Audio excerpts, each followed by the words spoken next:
Assalamualaikum warahmatullahi wabarakatuh. Sobat Info, hari ini kita bersama pimpinan redaksi Info Indonesia Tabloid dan analisis media Pak Permana. Assalamualaikum warahmatullahi wabarakatuh. Betul Pak? Semoga Pak.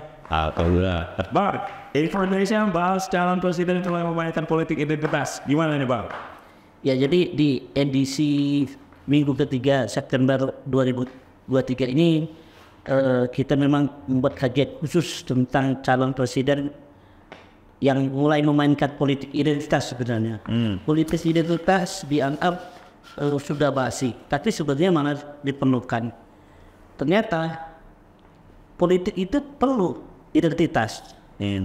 Dan disinilah kita di edisi dari ini membahas satu persatu capres tentang permainan identitas mereka, walaupun dianggap mereka tidak beridentitas. Ya, di edisi ini dia dianggap bahwa Anies Muhaimin identitasnya sudah jelas, politik agamis. Tetapi itu juga jangan sampai capres lain juga kehilangan identitas itu juga, sehingga akhirnya Ganjar Pranowo juga memainkan dengan kegiatan azan dia yang kita lihat di media televisi swasta. Kemudian di sini juga kita melihat kegiatan Prabowo Subianto yang merangkul ulama yang membuktikan bahwa dia juga beridentitas agamis. Pelan politik identitas. Iya sebenarnya, meskipun dianggap mereka identitasnya nasionalis. Gitu.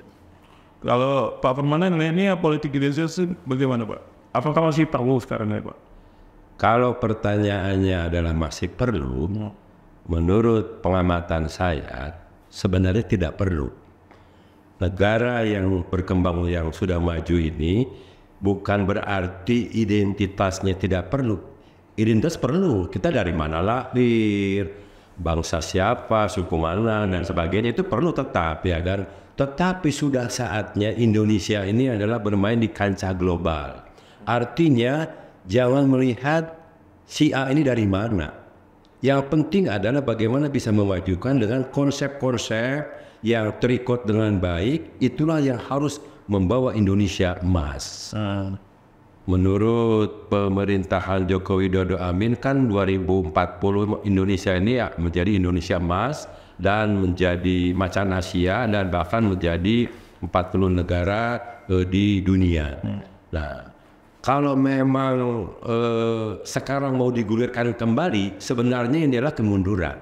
Iya, karena kan politik identitas sering dinotasikan negatif. Gimana Bu?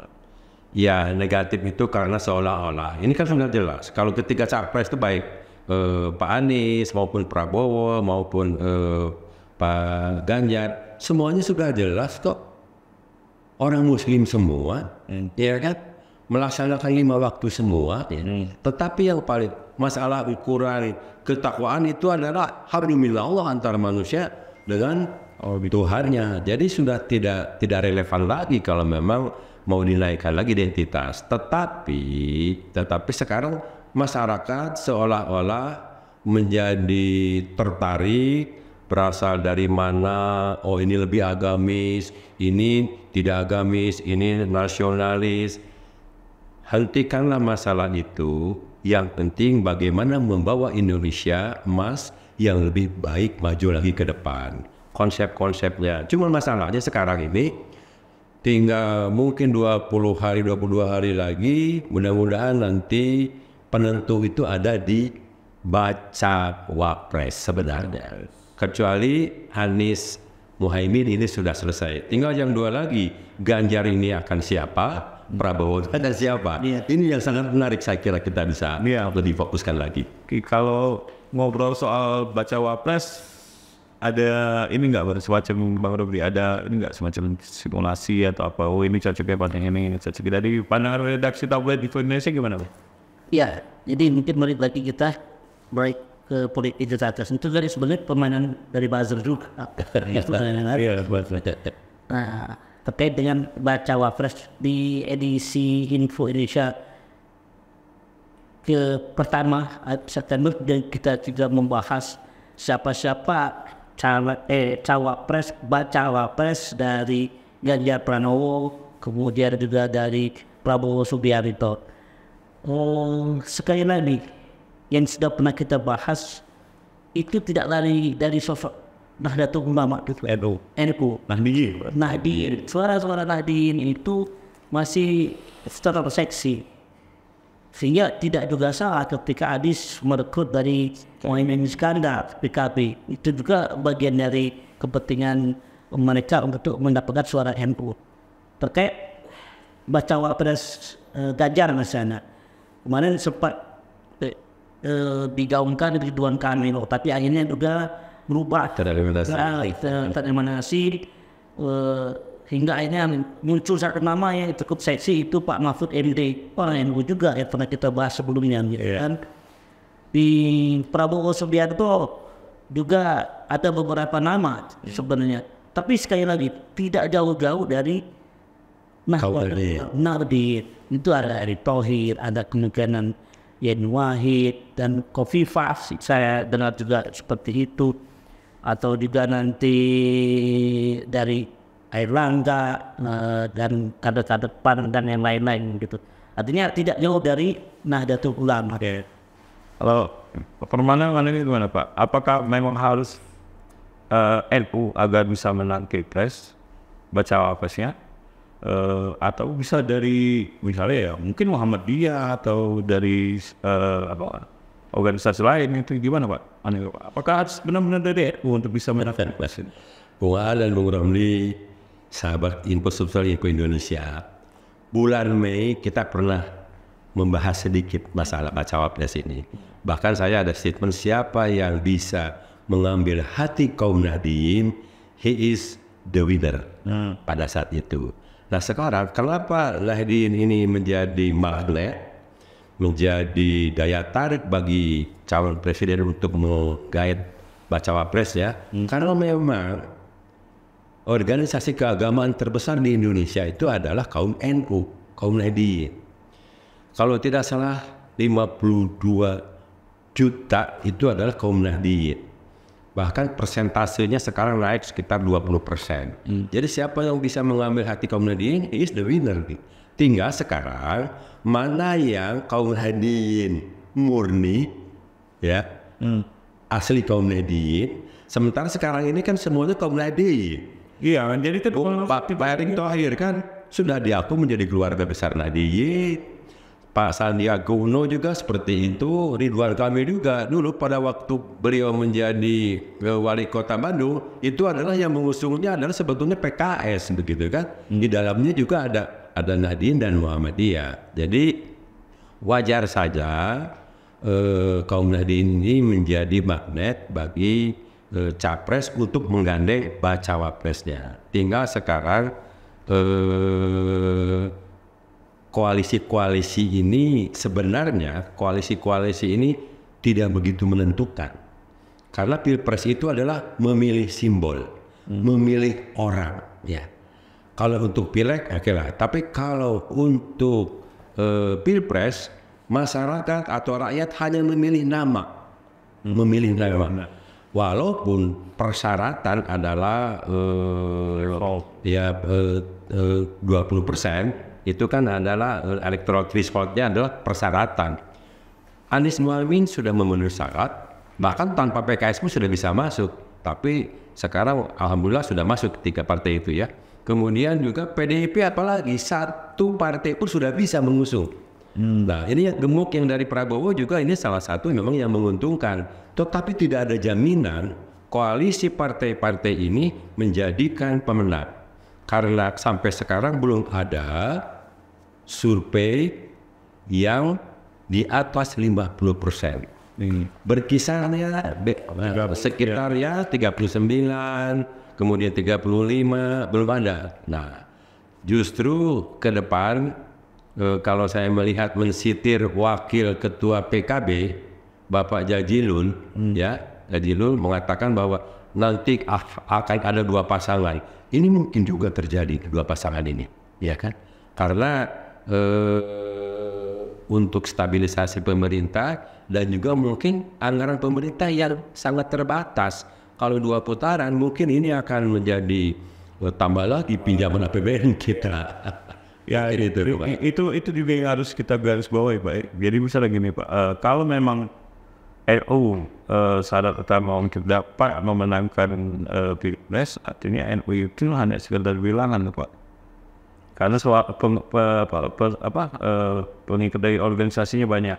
Artinya ini kan cuma bilangan Pak. Iya memang bilangan. Karena NU itu sudah jelas garisnya tidak berpolitik, tetapi suara simbol, suara tokoh masyarakat, suara kiai berpengaruh terhadap umatnya. Nah, ini hanya berlaku sebenarnya bagi umat menengah ke bawah. Sangat patuh kepada kiainya, patuh kepada pemimpinnya, ya kan, takut kepada dewan suronya. Tapi kalau yang menengah ke atas, logik berpikirnya itu sudah sangat realita secara de facto. Jadi ini diperebutkan, tetapi tidak mutlak. Pasti akan berbagi ke 3 calon presiden. Pembangunan ini yang paling menurut Abang yang paling NU dari nama-nama baca apa susah Pak? Kalau kita merujuk situ nih paling NU dari pandangan aku siapa Pak? Jadi gini, kenapa NU itu diperbutkan? Jadi lebih dari 83% penduduk Indonesia itu beragama Islam. Ya oke. Nah, Islam ya.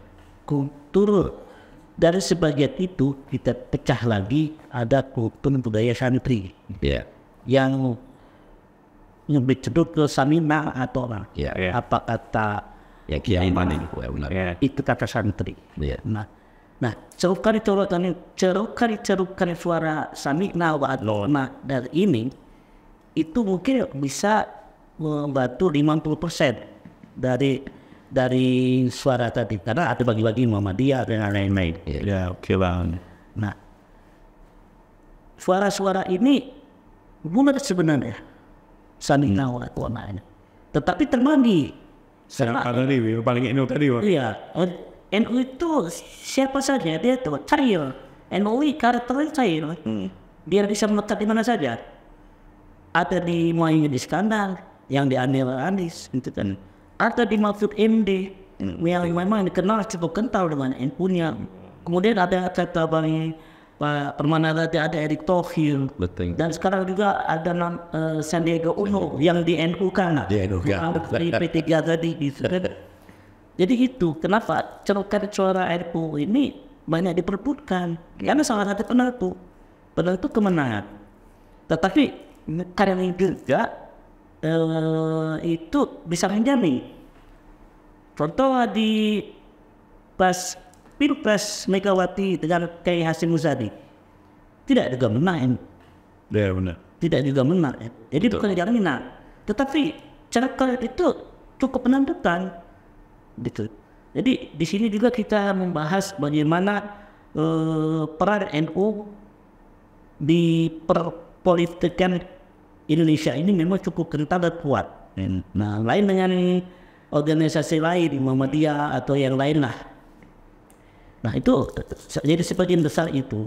Jadi, karena kecenderungan masyarakat yang cari memang sebagian besar NU sebenarnya gitu. Tapi memang ada NU murni, ada yang tidak murni, ada yang NU hanya berKTP saja, berperan atau sama ada anggota ya gitu Pak. Iya enggak, ya NU kadang-kadang kita nih usulan KTP ya tetap NU juga.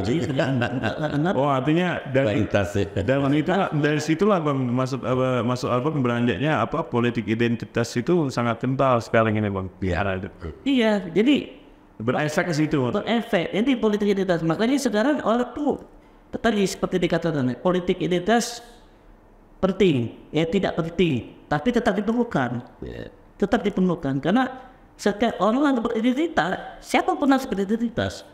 Ya, tapi ini kan politisi seperti sebelum yang di bahasa sebelumnya gitu kan. Mulai saya dulu politik identitas itu di 2019 ada cebongan kalah itu garis, ada macam-macam lah. Nah tapi sekarang itu tidak ada lagi sekarang ini 2024 itu tidak ada lagi karena semua pun orang memperebutkan identitas politik itu. Semua ingin beridentitas sebenarnya. Ini terakhir Bang, dari pandangan Abah sendiri mungkin gimana nih ke depan Bang soal Pilpres ini? Ya jadi gini, terkait siapa yang paling dari ketiga orang ini nanti bakal siapa yang pada NU? Semuanya atas Kenalan semua. NU semuanya pasti itu. Dan karena tetap diperlukan umat Islam, suara besar lebih kita nih saya tidak tahu pasti emangnya di atas 83,7%, di atas itu sebenarnya yang pasti. Tapi tadi memang pasti suara-suara itu, dan prediksi saya mungkin salah atau mungkin prediksi saya nanti Ganjar Pranowo akan merekrut Mahfud MD, bisa jadi karena itu cukup kuat nih, mulai dari kuat karena Ridwan Kamil kemarin sempat melekat di Masuk ke iya. kan. Tapi nama Mahfud MD kayaknya sudah merapat ya ke Ganjar Pranowo, dan Prabowo Subianto juga dari beberapa nama mulai mengerucut untuk bisa lari ke Erick Thohir. Sana orang yang semua juga. Ya. Kenapa orang yang pertanyaan kenapa harus orang yang berkaitan NU gitu kan? Kenapa tidak yang orang lain gitu? Apakah menjawabin? Ya sebenarnya tidak juga. Tapi NU ini lembaga organisasi terbesar di Indonesia, gitu kan? Dan semuanya mempengaruhi dan berpengaruh. Jumlah sebarnya suara bulannya itu jelas, tapi tetap cair sih. Iya. Kalau Pak, benar gimana Pak? Mana ya Pilpres 2024 nanti Pak? Sebelum saya ke situ, ya menggiring ke situ, saya memang ingin sedikit menambahkan apa yang disampaikan Pak Romli, bahwa NU itu memang ada di mana-mana. Ya. Tetapi dia akan melabuhkan kepada siapa, itulah yang menjadi teka-teki daripada bakal calon presiden. Kalau tadi Pak Romli mengatakan PDIP Ganjar sudah mulai Prediksi nama gitu Pak. prediksi nama mengerucut ke Mahfud MD, memang selama ini PDIP itu adalah selalu wakilnya itu yang lebih tua. Oke. Karena kalau yang lebih muda takutnya nanti memilih presidennya. Oh. Nah, kalau yang lebih tua itu biasanya lebih dewasa, lebih menasihatif, dan memang kalau Mahfud MD adalah juga sebagai kader NU di zaman Gus Dur. Iya. Dan kandidat pada waktu 2019 dengan Pak Prabowo sudah pakai baju putih waktu itu kan. Jadi ini mungkin menjadi catatan dari PDIP. Betul, saya benarkan Pak Romli. Tapi kalau melihat kepada Gerindra, kepada Prabowo, sampai sekarang ini mungkin perlu istikharah dulu. Sebab ada dua, Prabowo istikharah dulu. harus istikharah dulu, ya, karena ada dua yang menjadikan pemikirannya itu adalah satu Pak Romli, Pak Erick Thohir, dan yang membayangi satu lagi yang akan dinantikan adalah keputusan MK. Oh iya. Itu juga menjadi kuda hitam juga. Jadi dua inilah yang menurut pemikiran kami menjadi mindset Pak Prabowo itu masih dipengaruhi oleh dua calon itu. Ya. Siapa nama dia? Ya antara Erick Thohir dengan Gibran. Karena apa? Ya karena Erick Thohir juga adalah keluarga besar NU juga, ya kan? Sehingga otomatis ini akan menjadi NU ada di 3 capres. NU akan berbagi. Itulah hebatnya NU. Sebelum negara Republik Indonesia berdiri, NU sudah berdiri. Bahkan motonya itu bukan hanya untuk rahmatan lil alamin Indonesia, bahkan dunia. Makanya lambang NU adalah gambarnya bola dunia. Nah jadi inilah yang harus kita cermati bersama. Saya juga berdoa kepada KPU, mudah-mudahan bisa menetapkan tanggal 10-16 Oktober ini tidak mundur lagi.